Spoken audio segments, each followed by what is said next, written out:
MP के नए मुख्यमंत्री मोहन यादव की अब नींद उड़ गई है। आप सोच रहे होंगे हम ऐसा क्यों बोल रहे हैं। जी हाँ, आश्चर्य मत कीजिए। दरअसल एमपी के नए मुख्यमंत्री बाबा महाकाल की नगरी उज्जैन की दक्षिण विधानसभा सीट से विधायक हैं और हाल ही में उन्हें बीजेपी विधायक दल का नेता चुना गया है, जिसके बाद अब वे मुख्यमंत्री पद की शपथ लेंगे। लेकिन शपथ लेने के बाद से ही अब वो कभी भी उज्जैन में सो नहीं पाएंगे। उज्जैन में रहने के दौरान उनकी नींद उड़ जाएगी।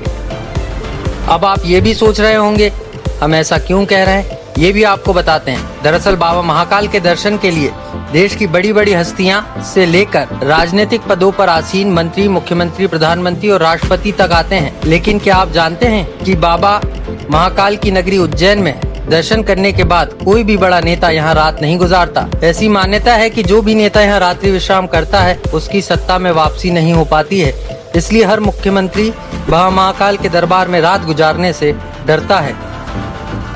आइए जानते हैं क्या है इसके पीछे का रहस्य।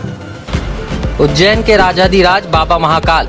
ऐसी मान्यता है कि यहाँ कोई भी मुख्यमंत्री, प्रधानमंत्री और राष्ट्रपति नहीं गुजारते हैं रात। जो भी करता है ये गलती उनकी कुर्सी चली जाती है, क्योंकि यहाँ के राजा महाकाल हैं।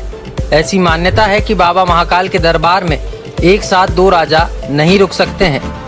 जानिए किसे किसे भुगतना पड़ा खामियाजा।